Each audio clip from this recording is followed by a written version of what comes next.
Otherwise, vipi? Kupoa buda? Yes. Wewe? Kwa salama bana. Jeve inakupeleka. Achana hiyo njeve bana. Tuachane nayo. Achana nayo bana. Haina huruma. Haina huruma. Haina huruma.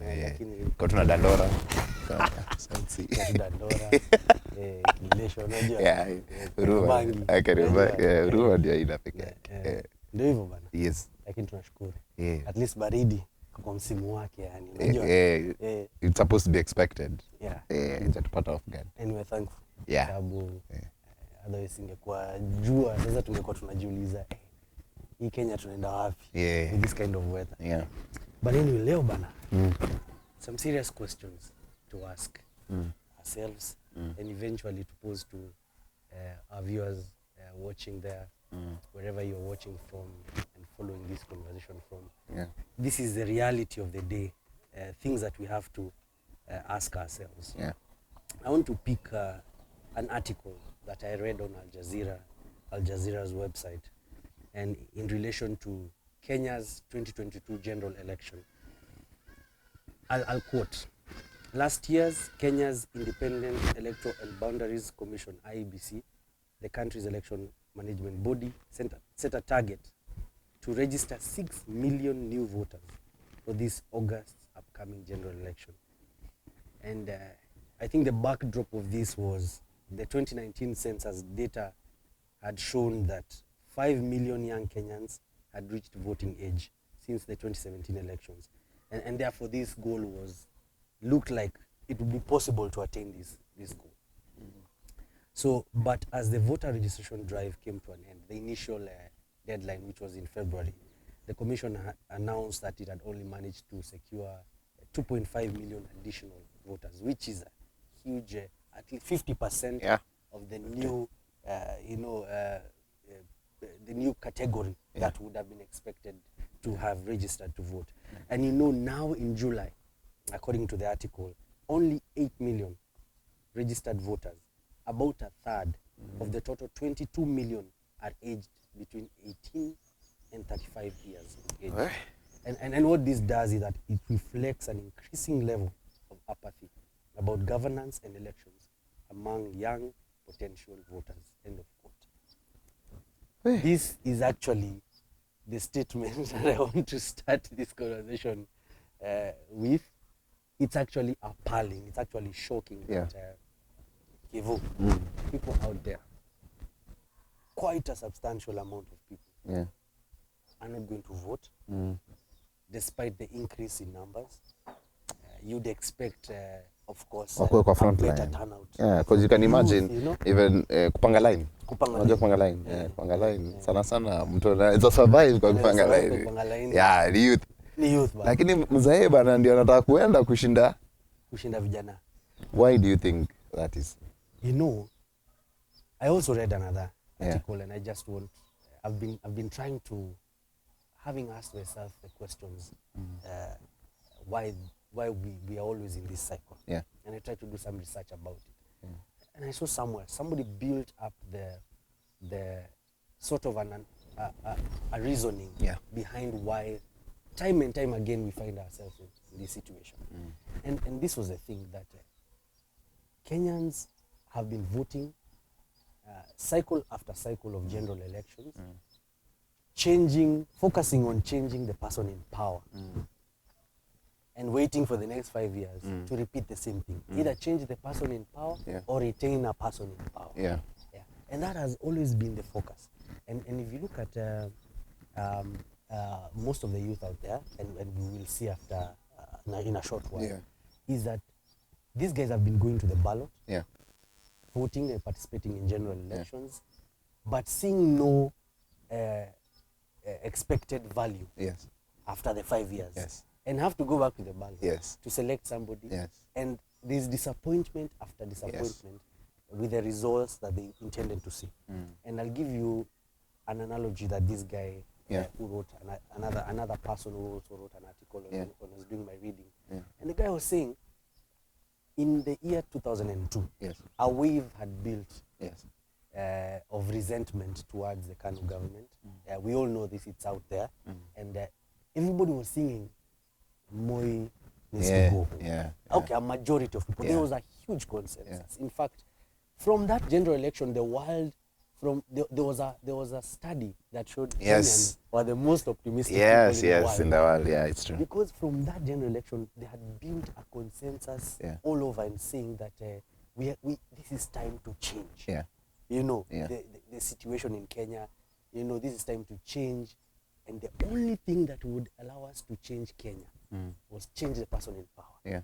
Out goes Moi. Yes. Out goes Kanu from power. Yeah. And in comes a new government, new faces, new people who had been screaming, you know, who had been driving the call for change, you know. Yeah. But 5 years later, the kind of change, some of the things that people wanted to see transformed in the country, like corruption. Yeah. Corruption was a huge one. And immediately after the 2002 election, people had begun arresting, the citizens were arresting policemen for asking for bribes. Yes. Yeah. Yes. There was a huge wave that now we want to change this country morally. We want to start afresh. Yeah. We don't want the system to be corrupt and tainted. Yes. But 5 years later, the guys who had come in did little to none to buy the assurance and even the support and even to give the citizenry an assurance or the youth an assurance that they had done enough to breed out corruption or to change the kind of politics. But it was about state power. Yes. They had gotten power, gotten comfortable, and this actually happens even after 2007, coming to 2013, and thereafter to 2017. And you see, time and time again, people have not seen the people they've put in power, the youth have not seen them do what they intended them to do. And I think probably the time has come, and probably the issue is election or are elections the only channel to participate and exercise our democratic right? So that people have to look at elections and say, if it's not for these elections, men, we are hopeless. Hakuna kitu kingine tunaweza fanya. Tumeisha bana, you know. And for guys to sit out there and say, hey, you know, it's all about state power. It's all about giving the person the right power. Has that worked? You see? And I think that's where the apathy is coming from. Giving a particular person the power or the seat is not it has not yielded results and is very disappointing, and that's why people don't want to vote. That's why people are not registering to vote, because they're saying all this rush and go and register, produce these documents, change your station, go to IBC offices, go to this website, do all this verification, go and panga that line, ukae hapo upige kura mpaka saa ngapi, and then there's that euphoria to celebrate this person has gone into power. Are you as excited 5 years later about the person you chose? And I think that's the biggest question. Most people are not. And are there other avenues? Okay. Before before you get to avenues. I think now you're opening another Pandora that we haven't yet gotten there yet. It's fine. I agree with you that we could have other avenues. But at this point, let's first of all address the voting. Because where we are right now, we want to talk about voting. What you are talking about other avenues is after the voting. So we'll get there before you go there. So this past 2 weeks, we did a poll to see who wishes to vote and who wishes not to vote. And the percentage that we got was 53% said that they were voting, and 47 considered that they were not going to vote. And most of them were actually in the youth bracket. So I actually agree with the statistics that were given. Clearly you can see where we are lying. And so what we did, I went ahead to ask guys questions as to why they are considering to vote or why they are saying that they shouldn't. Yes. So let me. What we're going to do, we are going to tackle the questions and see how to change maybe the narrative. For someone who says that they are not going to vote, maybe they will not vote. That's fine. But what we want to do is just to give you a glimmer of hope. Yeah. You know, perspective, change how you're thinking, and consider another way of, you get my point, another way, so that you can tell yourself, okay, maybe because this is not working, if I think about it this way, maybe I can vote. Yeah. You get? Yes. So I will, there's one person here who said this: I'm not voting. I'm too tired to wait in the line to vote. That's number one. That's a youth. It's too tired to wait in the line to vote. And then 5 years down the line, taxes are slapped on my face. Like, am I living in Kenya? Hizo taxes tunalipa every month. Where do they go? Plus, after that bill was passed, capital gains tax. Okay, there's a capital gains tax, that bill that was passed. And imeleta issues zingine tena. Anasema you wake up at 5 and leave the office at 10 and you still won't be able to provide for your family. Who should be accountable, me or the leader? Wow. So yeah, amefika hiyo place, yeah, amechoka. In fact, the next line, I'm tired of people saying, what am I doing about it, instead of complaining. My question is, where do the taxes go?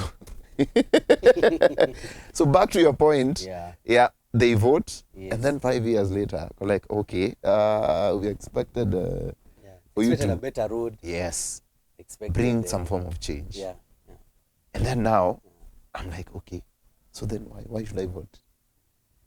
You know, I think. Do you want to go over the rest, or should I? Okay, let's tackle with this first. Okay. Yes. This first. Yes. I think for me, you know, there's one thing we cannot argue with is usually how somebody feels at a particular moment, and so his sentiments or her sentiments are actually we respect. Yes. Every feedback we receive, because that is your perspective, and one of the things that 2 Cents 2 Gens we value is perspective. That allows us to see the other side.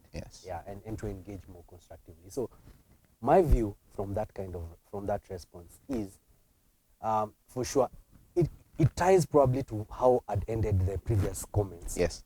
Which was, are elections the only way to exercise constitutional democratic rights, or basic rights in the Constitution? Okay. Are there other forums and channels? And we can talk about that later. You asked me to wait. Yes. But also, when you say being accountable, who is accountable? Yes. And I think we are all accountable. Yeah. For as long as you're a Kenyan, of age of majority, you have a responsibility to check. You have a responsibility to ask questions at the right time. Yes. You know, and I know there are channels. It could be that things are not perfect. Yes. There are definitely people who are against change and against the truth coming out. There are always people who are against transformation and good governance. But that will not change. That will not end today. That will not end when we have voted the person we feel is going to bring change. Yeah. It's going to continue. Yeah. So that accountability and that responsibility lies in all of us. So it's not the leaders only. So it will always be there. It is going to be there forever. All right. Until our time on earth ends, at least, because we are definitely going to have a role to play, and the leader has a role to play. So what you're saying is, umse asichoke. Kile mimi namwambia ni, where you are, usichoke. he has some form of a solution here. After the voting, we will talk about that. But I think I agree with Robe to some extent. I feel like sometimes voting gives you the power to say, to say, si nilikuweka hapa, ama si mimi ndo nilieka huyu. Ni wale wengine, mimi nilikuwa nataka mtu mwingine, lakini kwa sababu nilieka huyu, sasa itabidi tuumie. You see? But if you didn't go and, so what power do you have to speak? You can't talk about anything. You can't speak. Yeah. And, well, you are limited to some extent. You can't speak, but you see, you actually chose to sit out. Yes. And not be part of yes, the it actually becomes process. discouraging for you to participate at all, even Yes. thereafter. Yes. There's a Yes. natural tendency Yes. for you not to lose interest entirely in the governance, Yeah. because you had lost hope. Uliinua mikono ukasema, Yeah. I didn't bring this guy. So mimi this is not my fault. Kae. But you're living in the same country. Yes. In Yes. Okay, tuendelee before we belabor the point. Kuna mwingine akasema, mimi I'm not voting because I'm just too tired. Watu wanachoka kwa hii maisha. I find the exercise very pointless. So I asked the person, why do you find the exercise very pointless? And they said, what's the point? 2 horse race. Whoa. What's the point? Lakini, are they not racing? 2 horse race. Are they not racing? It's not about the horses. It's not about the number. It's about the number. If you got 3 horses, okay, now I can vote. Now yeah. can vote. It's But not pointless. 2 horse race. No, we're not doing that. But I don't think she meant it's because of a 2 horse race. Because if you look at the states, they always have a 2 horse race. Yeah. But by the time they get to that point where there are 2 that are going against each other, kulikuwa na process yenye iliwaleta hapo. So even for people to see that, they're like, okay, we agree why it's a 2 horse race here. But if we look at where we are at right now, according to IBC's opinions, or rather the facts, it's a 4 horse race. Yeah. So now, what she's saying is, there are 2 people here who wamepata mileage over other 2. But then, it's because, number 1, because of the media.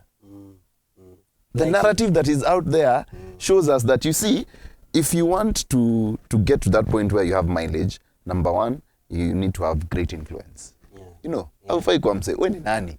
We ni nani? Great influence. Number 2, manze, kama mfuko yako haijajaa, bro, you're doing nothing. They will get home. Hey. That's the narrative. That's the narrative. So now, this person would definitely say it's a 2 horse race. Now, akisema it's a 2 horse race, what they mean is, those 2 people that are there, I don't like them. So I don't see a reason of going to vote. So basically, the forces at work are actually narrowing the view for the public, for all Kenyans, to 2 people. To 2 people. To track and follow 2 people. And choose between 2 people. And you see, when I talked about the media, something interesting happened, and I wondered, why are people not talking about this? We had a governor's debate. And they split the guys. In Nairobi, Nairobi governor's debate, they split the guys, but we had like 5 other candidates who had their own debate, and then later on, we got 2 candidates who had their own debate. And I thought to myself, why would they do this? Some few days ago, I watched another debate again, governors in Machakos. Guess what? They had all the governors at the same time. Wow. So you wonder, what is the press? What is the media trying to do? What narrative are they trying to and why the different standard? And now, according to what I'm seeing, even the presidential debate might have some some iniquities. Yes. You get to a point where you have 2 horses, and then there's 2 donkeys there who will have their own, and then now we have 2 horses. Why is the media doing this? Yes, but I think, and actually, this is actually the perception, because well, we don't know whether the media is doing anything intentionally or not. This is the perception. This is what we are seeing. So it drives a narrative. It drives a narrative. Because the question is, why wouldn't you have all the candidates who are going to be on the ballot have an opportunity to face off against each other? Yes. And actually, by doing so, in the eyes of the public, have it appear that these guys are actually, we are not giving anyone an edge over the other. And there's no more important or significant debate than the other. And actually, it's a good thing that the Machakos gubernatorial debate actually had all the aspirants there. And I hope they do that for the presidential debate, yes. which would be very good. Yeah. So that it doesn't look like there, as you have put it, that there are some horses, and there are some other, not horses that trying to be horses. A lower category of horses. Some horses. Some horses. I don't want to. I feel like So or the higher grade of horses and others because the choice. If you have to give everybody a clear slate, where everybody can pick, where all options are visible, then let it not be only on the ballot paper. Let it be in the news. Let it be on the debate. Let it be on the paper. So a challenge is going out there in the middle of this conversation for us to try to put all these people on the same page for everybody to read and see and watch about them, perhaps. So I think even for this person who considered that a two-horse race, I think they should still vote. Because right now, we've just talked about a narrative that we are trying to demystify. Yes, maybe to lean on the media, but there are so many other narratives that are out there. Like what I've said about ka hauna do manze, uko nje. If you've not been there, who are you? How can you just come from nowhere and become president? Hey, what's wrong with you? Are you out of your mind? And that's the public to change that narrative. Yes, it is. Let me give you an example. In the Bible, this country called Israel, they decided that they want a leader. And you know what God did? God just told them, there's someone called Saul. Like, who is Saul? Saul, from the tribe of Benjamin. To make matters worse, this prophet was sent to now a second king. And wakalainishwa hivi, brothers wamewekwa hivi. Akadhani, huyu msee vile anakaa mrefu hivi, huyu vile anakaa na huyu ndiye anaweza kuwa. Huyu anaongea speech yake fluent. Huyu ndiye anakaa kuwa the king. Huyu anakaa bazenga huyu. Mpaka baba ya huyu mwenye anafaa kuwa king alisahau kuna ngoga na mtoto. Ako like there's another person. Huyo ndo sub boss. Huyo ndo sub boss. Na sub boss alifanya nini? Bado alikuwa picked as. Alipita katikati yao.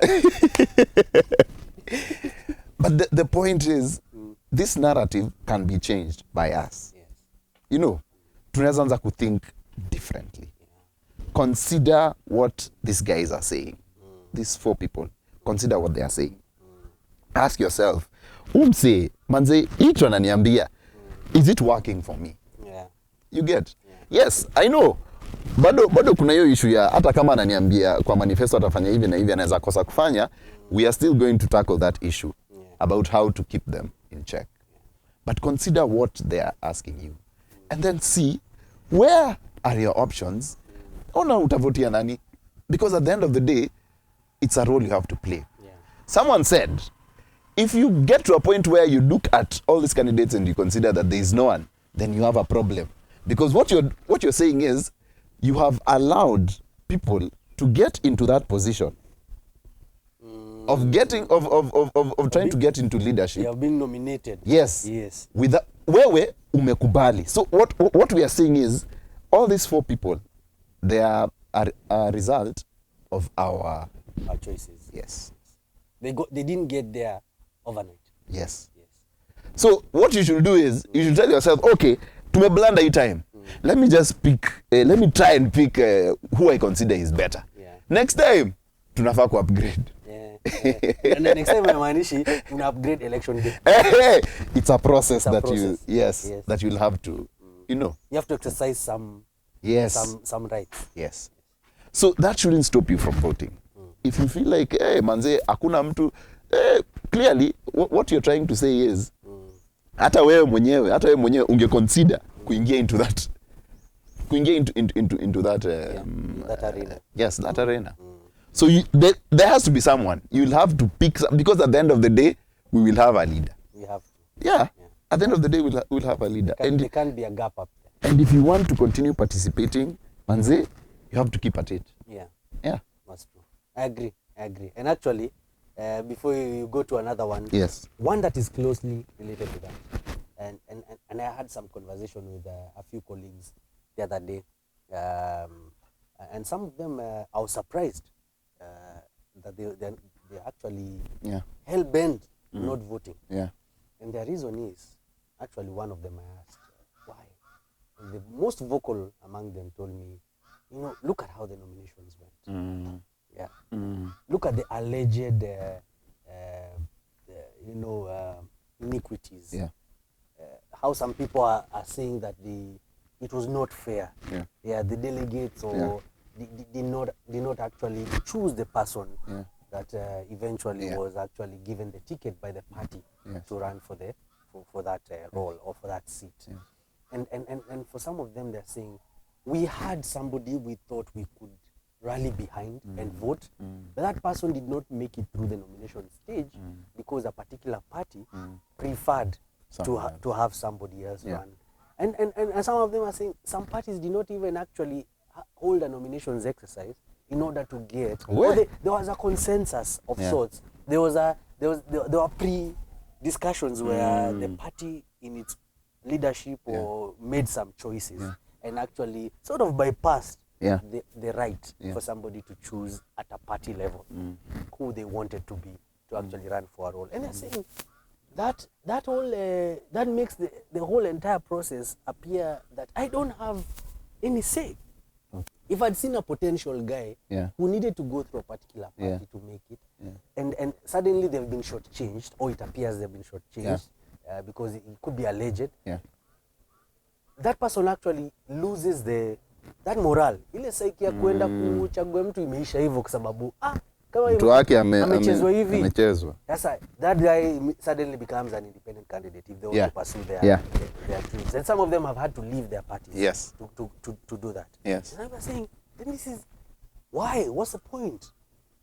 It's futile. Yeah, futile. And that guy is going to the point where he's saying, then if you're not selected by the top guy, if you're not selected by the party, if you don't win their favor or their support, we don't know by what means. Yes. But if you don't make it through that, it doesn't matter whether you're a good leader or not.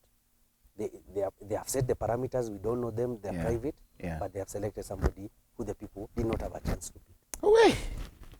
Hey. Hiyo ni ango lingine ngumu tena. What will you tell this guy? Okay. First of all, let me start with there are bold steps to take. I'm using the word bold because, number one, because of the narrative that has already been there. Yeah. One of the narratives is that, independent candidates, most of them, they don't really get a chance to get there. That's why people use parties, because sometimes parties, because of the members that they have, it can be, it can be easy for you to kupanda rank with even the number of voting and all that. But I think, number one, if you feel like your party has an issue, it has nothing to do with the elections. Why? Because I feel like that's an internal issue that you can try change from the inside. It's very controversial. I agree. But I feel like if you use that reasoning to say that eventually you're not going to vote, then guess what? You will never vote. Let me just tell you the truth. You will never vote. There is no party that is perfect. Yeah, and then that's the reality. There are no people. In fact, the people are the party. So if you say that, okay, so I'm leaving, I'm going to this other party, just changing the name. Yeah, monkeys and forest. Just doing the same thing. Yeah, same, but different forest. Yeah. But monkeys, ni wale tu bado tuko hapo. So if you feel like there's an issue with the party, that's an internal issue, and you can't do it from outside. You have to be part of it. You have to be there. Involved. You have to get involved. Get your hands dirty. Yes. If you go to the farm, my goodness, you can't live with clean hands, man. Umetoka hapa nimetoka shamba. Nimelima mbaya. Unless you kuja survey. So you see, at the end of the day, you'll have to vote. And at the same time, you'll have to bring the change in the party. That's true. It's a bold step. And if you feel like things are not working out in your party, enda hiyo independent and go to another party. Yes. I think the party has interests already. Yes. Some interests. So Yes. if you're in the party, you probably have to change the interests. True. So Ninoma, okay, let me now give you some. There are two guys who considered they would vote. So someone said, this one was a very interesting one. He said, I'm voting because I'm praying for this country, meaning there's a role I have to play. Also, hiyo 2700 ilitumika kutengeneza hizo ballot papers. Nitatumia. I can't watch that go like that. Okay, at least anakuonyesha that you know what, I'm playing my part. Yeah. Walitumia pesa nini from my tax kutengeneza ballot paper. Yeah, mimi nita respond by voting. Lazima nitumie. Lazima nitumie. Yeah. I am a Christian and I'm praying for the country. If I'm praying for leadership, if I'm praying for God to work in my country, I'll have to be part of that. Yes, of the process. Yes. That's what he's saying. You know. That's a good point. Yeah. That's a good point. Yeah. I think we need that kind of mindset. Yeah. And this is not to prejudice anybody who has a negative. I think we said perspectives. Yes. Could be different. Yes. But we are all trying to come to solutions. Yes. So this is a good mindset. Yeah. Keep praying for your country. Yeah. Use the opportunities, resources at your disposal to keep exercising the best choice you can make with what you have until you have the kind of environment you would prefer. Yes. Keep participating. Yes. Yeah. Then lastly, there's this guy who said, I think giving a glimmer of hope to the person who talked about the parties, he said that I'm voting because the guys I will be voting for, I believe, are a good fit for those specific positions. So this guy has gotten to a point where ameona mtu mwenye anataka is actually in the ballot. Like, okay, you know what? I'm voting. Yeah. You know? And I may consider that they are fit. So I think it's also nice to consider. You know, sometimes you might want someone. I might want Robe to be in the ballot, but then Michael ends up being there. Yeah. So, okay, so I asked myself, okay, so what's the compromise here? I wanted Robe, but what does Michael have to offer? Yeah. You know, if it's something that is good, then let me vote. Yeah. Yes. So the nudge is, manze, get a reason. Change narrative, change narrative, change narrative, so that you can tell yourself, you know why? I'm voting. Yeah. Yeah, there's this negative, but there's also this. Where there's a negative, there's also a positive. Yeah, there's also a positive. There's a negative. It will not change. Yes. Yeah. Yes. Yeah. So I think because of time, I'd want Robe to give us. He talked about a solution. So nitampea tu time kidogo aongee kuhusu solution on what other avenues do we have to perform our democratic right. Yeah. I think thanks Kevin for that. And to people out there, the forums, I may not mention all the forums. I know we are well informed, most of guys who are watching, and it is up to us to keep informing others about whichever forum, opportunity, platform that we find out that can assist us to exercise our democratic right. I think what I'd like to drive today, and I think we share this with Kevin, is that elections are not the only avenue to participate and exercise your democratic right. Yeah. Democracy is bigger than elections. So if I want to challenge us to expand our view and stop looking at elections as the only tool to change the state of affairs in Kenya. Yeah, let us, by extension, let us stop looking at this, who has power. You know, let us not focus on handing over power. After a while, handing over power, and it's always about who has power, who has power, and we focus on that and drop every other thing else. We've lost it, because how about the system? How about the rest of the system? Yeah. After selecting who has power, and of course, as we have seen, probably for most who have an apathy to voting, it's about selecting somebody, putting them in power, and them not disappointing. Yielding. Disappointing at the end of the day. And for sure, even if you select the candidate you really, really believed in, they are likely to disappoint you. Chances are likely that if we disappoint, even if best friends disappoint each other, business partners are every day disappointing each other, that is human nature. And they are likely to disappoint us in the long run. So we need to look at, after voting, what next? Do we sit back and wait for the next 5 years? 5 years again. Do we sit back and wait for the next IEBC voter registration drive? We don't do that. No. From then on, we remember that we are accountable beyond our choice of leaders. We are accountable beyond the choice of MCA, choice of governor, choice of senator, choice of women rep. We are accountable beyond that. Choice of president. Because after that, you have to keep them in check. Yes. How do you keep them in check? There are avenues to exercise your democratic right. For instance, Parliament is responsible for passing laws. Yes. Part of the lawmaking process, there is an avenue for public participation. Do we participate in this?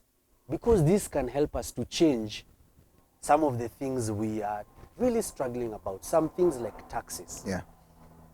Some things like the kind of restrictions that are placed in the law. They are probably affecting business, affecting SMEs, affecting schools, curriculums. There's public participation to contribute for every mwananchi to contribute or participate in the lawmaking process. That's an example. So we can be able to change the route in between the 5 years. We can be able to determine so many things or contribute to the determination of so many things that would change the system. And probably that could be the solution to some of the pains we are struggling with. And basically we are just saying, you are there, we gave you the role, or we didn't give you the role, but now we are going to apply every other thing. Another opportunity is policy making. You see, the executive is responsible for policy formulation, formulation of reforms through various ministries, departments, or state agencies. Do we follow this? Do we track this? Do we read those plans? If the government has a strategic plan, do we read them? Do we go to the website and look for it? Na kama haiko, unajua saa zingine kama link haifanyi, do we call and say, hey, please, tupo site. Tupo link. Hapana leta. Tupo site. Wapi, where is the strategic plan? Where is that draft policy that you want to pass? Where is the opportunity for me to participate? How can I give my feedback? Where is that email? I sent this. Did you see it? Did you factor it in? Let's participate. Those are two avenues I can mention: reforms and policy making throughout the 5 years before the next election. And also the process of lawmaking. When bills are normally proposed, they go through a procedure. Do we know that? Do we know that there is a parliament site? There's a National Assembly site, and there's a Senate site. You can track the bills. You can track the bills. You can read the Hansard. You can see the record of discussions by your parliamentarians. Hansard, kwa wale watu ambao watuelewe, Hansard is just recording what is happening in the parliament. Whatever wataongea, hiyo ndo iko kwa Hansard. Najua kizungu inakuanga mzito huku. Lakini I think I may not be able to say everything, and that will require another episode. But there's so many things that we can look into to exercise our democratic rights and be accountable beyond elections. And it's not only about who to give power.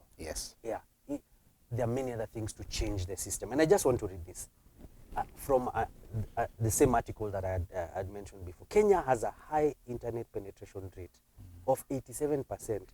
So its young demographic is highly exposed to political content online. And this is where the crux of the matter is. Is it the right information you are reading? Is it the right content that you are perusing? So it's up to us. We have the internet. We have internet capabilities. We have a lot of smartphone coverage. We can ask the questions. KOT Maze is the big boy. We are the big boys. So let's use the avenues and platforms we have to seek the information and know the rights we can exercise in between elections, so that elections becomes a small part of exercising democratic rights, and we are not always distraught. We don't lose hope because of elections, but there's still hope. And with that point, understanding the position of elections, you won't really have to fight for your person kama ametolewa ama kama una feel unaenda kutupa mawe. Tupa mawe na hizo points. Harass huyo mtu mwenye ameingia in power. Because you will waste a lot of time trying to say, hey, haki yetu, and then two months later we still have this person in power, and we need to have them for 5 years. So think about it, which way is better. I think tumalizie hapo, because at this point tutatoa summon. Itakuwa hatuwezi maliza manze. Kuna points ikeni kwa comments. Yes, tell us manze what you think about how to move our country forward democratically. So thanks for watching. Those are 2 cents from 2 gents.